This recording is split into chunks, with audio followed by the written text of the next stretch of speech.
Break ನಂತರ ಸುಹಾಸಿನಿ ಕಾರ್ಯಕ್ರಮಕ್ಕೆ ಮತ್ತೆ ಸ್ವಾಗತ. ಪ್ರಿಯಾ ಅಂತ ಹಾಸನದಿಂದ ಕರೆ ಮಾಡಿದರೆ. ಪ್ರಿಯಾ, ಹೇಳಿ ಏನು ಪ್ರಶ್ನೆ? ಏನಿಲ್ಲ, ನನಗೇನು ಸೇಮ್ ಪ್ರಾಬ್ಲಮ್. ಒಂದ್ ಸೈಡ್ ತಲೆನೋವು ಬರುತ್ತೆ, ಓಕೆ. ಕಾಲು ತನಕನು ಒಂದೇ ಕಡೆ ನೋವು ಬರುತ್ತೆ. ಇದೊಂದು 5 years ಇಂದ ಇದೆ. ಪ್ಲಸ್ ಈ ವೆದರ್ ಬಂದ್ರೆ, ಈ ರೈನಿ ಸೀಸನ್ ಮತ್ತೆ ವಿಂಟರ್ ಬಂದಾಗ ಇದಿರುತ್ತೆ. ಓಕೆ. ಆಮೇಲೆ ಈ ಲಾಸ್ಟ್ ಇಯರ್ ಇಲ್ಲಿ ENT ಡಾಕ್ಟರ್ ಹತ್ರ ಹೋಗಿದ್ದೆ. ಫುಲ್ ತಲೆನೋವಿತ್ತು, ಉಬ್ಬ ಹತ್ರ ಎಲ್ಲ ಹಿಂಗ್ ಅಮ್ಮಕ್ ಹಿಡ್ಕೊಳ್ಳೋಣ ಅನ್ಸ್ತಾ ಇತ್ತು. ಸೈನಸ್ ಅಂತ ಅಂದಿದ್ರು. ಓಕೆ. ಅದಕ್ಕೆ ಟ್ಯಾಬ್ಲೆಟ್ ಆಂಟಿಬಯೋಟಿಕ್ ಕೊಟ್ಟಿದ್ರೆ ಸರಿಯಾಗಿತ್ತು. ಮತ್ತೆ ಈ ಇಯರ್ ಬಂದಿದೆ, ಸೇಮ್ ಕಾಲ್ನೆಲ್ಲ ಹಿಂಗ್ ಗಟ್ಟಿ ಹಿಂಗ್ ಹಿಡ್ಕೊಳ್ಳೋಣ, ತಲೆನೋವು, ಕಣ್ಣತ್ರ ಎಲ್ಲ. ಓಕೆ. ಈ ಸರಿ ನ್ಯೂರೋ ಫಿಸಿಷಿಯನ್ ಹತ್ರ ಹೋಗಿದ್ದೆ. ಅವ್ರು ಮೈಗ್ರೇನ್ ಅಂತ ಟ್ರೀಟ್ಮೆಂಟ್ ಕೊಡ್ತಿದ್ದಾರೆ. ಓಕೆ. ಇದು ನನಗೆ ವಿಂಟರ್ ಚಳಿ ಹೋದ್ರೆ ಆಗಲ್ಲ. ಓಕೆ. ಈಗ ಬೆಳಗ್ಗೆ ಟೈಮ್ ವೆಹಿಕಲ್ ಅಲ್ಲಿ ಹೋದ್ರೆ ತುಂಬಾ ಕವರ್ ಮಾಡ್ಕೋಬೇಕು. ಒಂದ್ ಸೈಡ್ ಫುಲ್ ಇದು ಬರುತ್ತೆ. ಓಕೆ. ನೀವೇನು ಹೇಳ್ತಾ ಇದ್ದೀರಾ, ಮೇನ್ ಕಾರಣ ಏನು ಗೊತ್ತಾಗ್ತಿದೆ ಅಂತ ಹೇಳಿದ್ರೆ ನಿಮ್ಮ ರೋಗ ನಿರೋಧಕ ಶಕ್ತಿ, ಇಮ್ಯುನಿಟಿ ಅಂತ ಏನು ಹೇಳ್ತೀವಿ, ಅದು ತುಂಬಾ ಕಡಿಮೆ ಇದೆ. ನೀವೇನು ಟ್ಯಾಬ್ಲೆಟ್ಸ್ ತೊಗೊಳ್ತೀರಾ ಅವಾಗ ಮಾತ್ರ ಕಡಿಮೆ ಆಗುತ್ತೆ. ಈ ಕೋಲ್ಡ್ ಸೀಸನ್, ಯಾಕಂದರೆ ಸೈನಸೈಟಿಸ್ ಆಗಲಿ ಮೈಗ್ರೇನ್ ಆಗಲಿ ನಿಮಗೆ ಜಾಸ್ತಿ ಆಗುವಂಥದ್ದು ನಿಮಗೆ ಕೋಲ್ಡ್ ಸೀಸನ್ ಮತ್ತು ವಿಂಟರ್ ಸೀಸನಲ್ಲೇ. ಪ್ರೆಷರ್ ಮಾಡಿದ್ರೆ ಕಡಿಮೆ ಆಗುತ್ತೆ ಅಂತ ತುಂಬ ಪೇಷಂಟ್ಸ್ ಬಂದು ಹೇಳ್ತಾರೆ. ನಮ್ಮಲ್ಲಿ ಬೆಲಡೋನಾ ಅನ್ನೋ ಮೆಡಿಸನ್ ಇದೆ. ಮತ್ತು ನೀವು ದಿನಲ್ಲಿ 2 ರಿಂದ 3 ಬಾರಿ ಬಿಸಿನೀರಿನಲ್ಲಿ ಮುಖ ತೊಳ್ಕೊಂತು ಅಂತ ಹೇಳಿದ್ರೆ ಯಾವುದೇ ರೀತಿ ನಿಮಗೆ ಇನ್ಫೆಕ್ಷನ್ ಕಡಿಮೆ ಆಗುತ್ತೆ. ಮತ್ತು ನೀವು ಮಲ್ಕೊಳ್ಬೇಕಾದ್ರೆ ಏನು ಮಾಡಿ ಅಂತ ಹೇಳಿದ್ರೆ 2 ಪಿಲ್ಲೋ ಹಾಕೊಂಡು ಮಲ್ಕೊಳ್ಳಿ. ಅವಾಗ ಏನೇನು ನಿಮಗೆ ಕಫ ಏನು ತುಂಬಿಕೊಂಡಿರುತ್ತೆ ಅದು ನಿಮಗೆ ಡ್ರೈನೇಜ್ ಔಟ್ ಆಯಿತು ಅಂತ ಹೇಳಿದ್ರೆ ನಿಮ್ಗೆ ಯಾವುದೇ ರೀತಿ ನಿಮಗೆ ತೊಂದರೆ ಕಾಣೋದಿಲ್ಲ. ಓಕೆ. ಕುಂದಾಪುರದಿಂದ ಪ್ರಶಾಂತ್ ಕರೆ ಮಾಡಿದರೆ. ಪ್ರಶಾಂತ್, ಹೇಳಿ ಏನು ಪ್ರಶ್ನೆ? ಮೇಡಮ್, ನನಗೆ ಶೀತ ಆಗ್ತದೆ ಗಡಿ ಗಡಿ.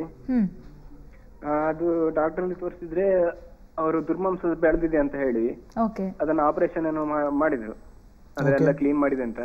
ಆದ್ರೆ ಇವಾಗ ಮತ್ತೆ ಪುನಃ ಹಾಗೆ ಆಗ್ತದೆ. 3-4 ವರ್ಷದಿಂದ ಹೀಗೆ ಆಗಿತ್ತು. ಓಕೆ. ಓಕೆ.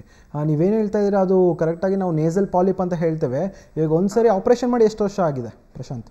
ಆಪರೇಷನ್ ಮಾಡಿ 2 ತಿಂಗಳಾಗಿದೆ. 2 ತಿಂಗಳಾಗಿದೆ. ಓಕೆ. ತಿರ್ಗಾ ಏನಾದ್ರು ಎಕ್ಸಾಮಿನೇಷನ್ ಮಾಡಿದ್ರೆ ತಿರ್ಗಾ ಏನಾದ್ರು ಬೆಳ್ಕೊಂಡಿದ್ಯಾ ಅಂತ ಏನಾದರೂ ಹೇಳಿಲ್ಲ ಸರ್. ಓಕೆ. ಅದನ್ನು ಫಸ್ಟ್ ಪರೀಕ್ಷೆ ಮಾಡಿಸಿ. ಯಾಕಂತ ಹೇಳಿದರೆ ಒಂದ್ಸರಿ ಆಪ್ರೇಷನ್ ಮಾಡ್ತು ಅಂತ ಹೇಳಿದ್ರೆ ನಿಮಗೆ ಡೈರೆಕ್ಟಾಗಿ ಫುಲ್ ಕ್ಯೂರ್ ಆಗುತ್ತೆ ಅಂತ ಹೇಳೋಕ್ಕಾಗೋದಿಲ್ಲ. ನೇಸಲ್ ಪಾಲಿಪ್ ಆಗಿರೋದೇ ಹಾಗೆ. ಯಾಕಂತ ಹೇಳಿದ್ರೆ ಒಂದು ನಾಸ್ಟ್ರಿಲ್ಸಲ್ಲಿ ನೀವು ಆಪ್ರೇಟ್ ಮಾಡ್ತು ಅಂತ ಹೇಳಿದ್ರೆ ಅನದರ್ ನಾಸ್ಟ್ರಿಲಲ್ಲಿ ನಿಮಗೆ ಉತ್ಪತ್ತಿ ಆಗೋ ರೋಗ ಲಕ್ಷಣಗಳನ್ನ ಕಾಣ್ಬೋದು. ಫಸ್ಟ್ ಅದ್ರ ಏನಾದ್ರು ನೇಸಲ್ ಪಾಲಿಪ್ ಇತ್ತು ಅಂದರೆ ಅದಕ್ಕೆ ತಕ್ಕಂಗೆ ನಾವು ಟ್ರೀಟ್ಮೆಂಟ್ ಕೊಡಬೇಕಾಗತ್ತೆ. ಓಕೆ ಡಾಕ್ಟರ್, ಈಗ ಒಬ್ಬರು ಡೌಟ್ ಈಗ ಕೇಳಿದ್ರು ನೇಸಲ್ ಪಾಲಿಪ್ ಇತ್ತು ಅವ್ರಿಗೆ ಅಂತ. ಬಟ್ ಅವರು ಸೈನಸ್ ಇರ್ಬೋದಾ? ಬಿಕಾಸ್ ಪದೇ ಪದೇ ಶೀತ ಆಗ್ತಿತ್ತಂತ ಅವ್ರಿಗೆ. ಸೊ ಏನು ಡಯಾಗ್ನೋಸ್ ಏನು ಮಾಡ್ಬೇಕಂತೀರೋ? ಸೈನಸ್ ಇರೋದಕ್ಕೆ ಹೆಂಗೆ ಗೊತ್ತಾಗುತ್ತೆ? ಇವಾಗ ಸೈನಸ್ ಇರೋದು ಯಾವುದೇ ರೀತಿ ನಮ್ಮಲ್ಲಿ ಪೇಷಂಟ್ ಬಂದಾಗ ನಾವೇನು ಮಾಡ್ತೀವಿ, ಟ್ಯಾಪಿಂಗ್ ಟೆಸ್ಟ್ ಅಂತ ಮಾಡ್ತೀವಿ. ನಾನು ಹೇಳಿದೆ ಫ್ರಂಟಲ್ ಸೈನಸ್ಸು ಮತ್ತು ಮ್ಯಾಕ್ಸಿಲರಿ ಸೈನಸ್ ಅಲ್ಲಿ ನಾವು ಟ್ಯಾಪ್ ಮಾಡಿ ನೋಡಿದಾಗ ಟೆಂಡರ್ನೆಸ್ ಫೀಲ್ ಆಗುತ್ತೆ, ನೋವು ಅಂತ ಹೇಳಿ ಬರ್ತಾರೆ. ಯಾಕಂದರೆ ಅಲ್ಲಿ ಕಫ ತುಂಬಿಕೊಂಡಿರುತ್ತೆ.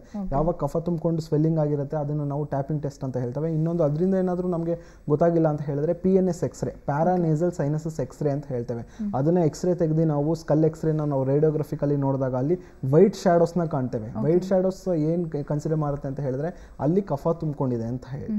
ಇವಾಗ ಯಾವುದಾದ್ರೆ ಫ್ರಂಟಲ್ ಸೈನಸ್ ಇಲ್ಲಿ ಏನಾದರೂ ವೈಟ್ ಶ್ಯಾಡೋಸ್ ಇತ್ತು ಅಂದರೆ ಫ್ರಂಟಲ್ ಸೈನಸ್ ಅಫೆಕ್ಟ್ ಆಗಿದೆ ಅಂತ ಫ್ರಂಟಲ್ ಸೈನಸ್ ಅಂತ ಡಯಾಗ್ನೋಸ್ ಮಾಡಿ ಅದರ ತಕ್ಕಂಗೆ ಟ್ರೀಟ್ಮೆಂಟ್ ಕೊಡ್ತೇವೆ. ಮೇಯ್ನಾಗಿ ನಮ್ಮ PNS ಎಕ್ಸ್ರೇಲಿ ನಮಗೆ ಗೊತ್ತಾಗ್ಬಿಡುತ್ತೆ.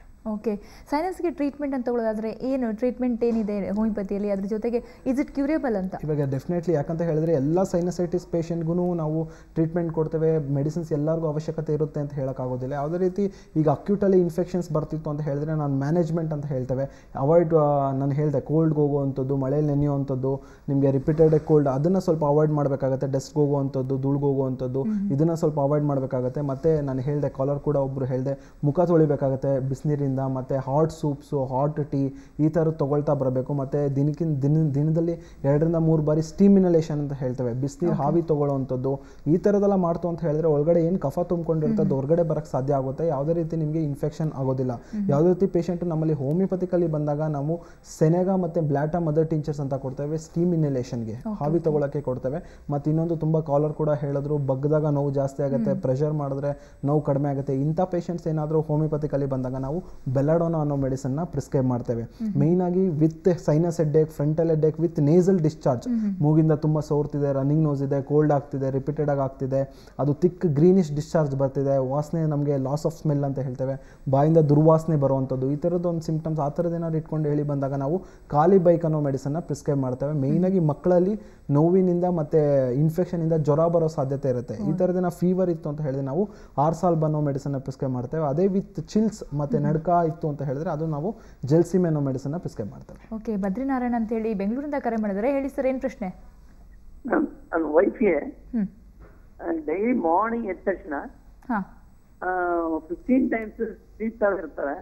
Evening also after 6 o'clock cool time change ಆಗುತ್ತೆ ನೋಡ್ರ, ಆ ವೆದರ್ ಟೈಮ್ 15 times ಸ್ಲೀಪ್ ಇರ್ತಾರೆ. ಓಕೆ, ವೆರಿ ಟಯರ್ಡ್ ಆಗ್ಬಿಡ್ತಾರೆ. What is the reason and what is the medicine for that? ಇವಾಗ ಮೇಯ್ನ್ ಆಗಿ ನೀವು ಸ್ನೀಸಿಂಗ್ ಅಂತ ಏನು ಹೇಳ್ತಾ ಇದ್ದೀರಾ, ಬೆಳಗ್ಗೆ ಮತ್ತೆ ಸಾಯಂಕಾಲ ಆಗ್ತಿದೆ, ಯಾಕೆಂದ್ರೆ ಎಷ್ಟು ವರ್ಷದಿಂದ ಇದೆ ಅವ್ರಿಗೆ? ಇಟ್ಸ್ ಅಬೌಟ್ 4-5 years ಬರ್ತದೆ ಅವ್ರಿಗೆ. ಓಕೆ, ಎಲ್ಲಾದ್ರೂ ವೈದ್ಯನ ಭೇಟಿ ಆಗಿದ್ದಾರೆ ಡಾಕ್ಟರ್ಸ್ನ? Hello, yes madam. ಡಾಕ್ಟರ್ಸ್ ಹತ್ರ ಏನು ಚೆಕ್ ಮಾಡಿಸಿದ್ರಾ? ಏನಾದರೂ ಗೊತ್ತಾಯ್ತಾ ಏನಾಗಿದೆ ಇಲ್ಲ ಅಂತ? Madam, we are not checked anything madam. Okay, please first ಏನು ಮಾಡಿ ಅಂತ ಹೇಳಿದ್ರೆ ನಮ್ಮ ಹಾಸ್ಪಿಟಲ್ಗೆ ಬನ್ನಿ ಸರ್. ಯಾಕೆ ಕಾಸ್ ಅಂತ ನಾವು ತಿಳ್ಕೊಬೇಕಾಗತ್ತೆ, ಯಾಕೆ ಸ್ನೀಸಿಂಗ್ ಬರ್ತಿದೆ. ಯಾಕಂದರೆ ನಮ್ಮಲ್ಲಿ ಹೋಮಿಯೋಪತಿಕಲ್ಲಿ ಯಾವುದೇ ರೀತಿ ಆ್ಯಂಟಿಬಯೋಟಿಕ್ಸ್ ಆಗಲಿ ಸ್ಟೆರಾಯ್ಡ್ಸ್ ಆಗಲಿ ಕೊಡೋದಿಲ್ಲ, ಕೆಮಿಕಲ್ ಬೇಸ್ಡ್ ಕೊಡೋದಿಲ್ಲ. ಅವ್ರು ಕಾನ್ಸ್ಟಿಟ್ಯೂಷನ್ ಮೆಡಿಸಿನ್ಸ್ ಕೊಡ್ತು ಅಂತ ಹೇಳಿದ್ರೆ ಅವ್ರ ಇಮ್ಯುನಿಟಿ ಅಂತ ಏನು ಹೇಳ್ತೇವೆ, ರೆಸಿಸ್ಟೆನ್ಸ್ ಪವರ್ ಇನ್ಕ್ರೀಸ್ ಆಗುತ್ತೆ. ಯಾವುದೇ ರೀತಿ ಅವರು ಸ್ನೀಸಿಂಗ್, ನಮ್ಮಲ್ಲಿ ಖಾಲಿ ಬೈಕ್ ಅನ್ನೋ ಮೆಡಿಸಿನ್ ಇದೆ, ಅದನ್ನು ನಾವು ಲೋ ಪೊಟೆನ್ಸಿಲ್ ಕೊಡ್ತಾಗ ಯಾವುದೇ ರೀತಿ ಸ್ನೀಸಿಂಗ್ ಆಗಲಿ ಎಲ್ಲ ಕಡಿಮೆ ಆಗುತ್ತೆ. Okay doctor, thank you so much. Sinus ಬಗ್ಗೆ ಸಾಕಷ್ಟು ಮಾಹಿತಿ ಕೊಟ್ಟರೆ. ಆ್ಯಂಡ್ ಮೋರೋವರ್ ಇದು ತುಂಬ ಜನ ಹೇಳಿದ ಕನ್ಫ್ಯೂಷನ್ ಮಾಡ್ಕೊಂಡ್ಬಿಡ್ತಾರೆ, ಮೈಗ್ರೇನ್ ಆ್ಯಂಡ್ ಸೈನಸ್ ಇರ್ಬೋದು. ಬಿಕಾಸ್ ಎರಡೂ ಕೂಡ ಹಣೆ ಭಾಗದಲ್ಲಿ ಜಾಸ್ತಿ ನೋವಿರುತ್ತೆ, ತಲೆನೋವಿರುತ್ತೆ ಸಿಕ್ಕಾಪಟ್ಟೆ. ಮೇಯ್ನಾಗಿ ಮೈಗ್ರೇನಲ್ಲಿ ಹಾಫ್ ಸೈಡೆಡ್ ಹೆಡ್ಏಕ್ ಅಂತ ಹೇಳ್ತೇವೆ, ಅದು ಫುಲ್ ಹೆಡ್ಏಕ್ ಬರೋದಿಲ್ಲ.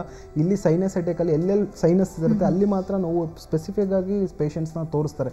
ಇಲ್ಲಿ ನೋವು ಬರ್ತಿದೆ, ಇಲ್ಲಿ ನೋವು ಬರ್ತಿದೆ, ಆ ಥರ ನಾವು ಪೇಷಂಟ್ಸ್ ಹೇಳೋ ರೀತಿಯಲ್ಲಿ ನಾವು ಡಯಾಗ್ನೋಸ್ ಮಾಡಿ ಅದಕ್ಕೆ ತಕ್ಕಂಗೆ ನಾವು ಸಾಕಷ್ಟು ಡೌಟ್ಸ್ನೆಲ್ಲ ಕ್ಲಿಯರ್ ಮಾಡಿದ್ರೆ. Thank you so much. Thank you.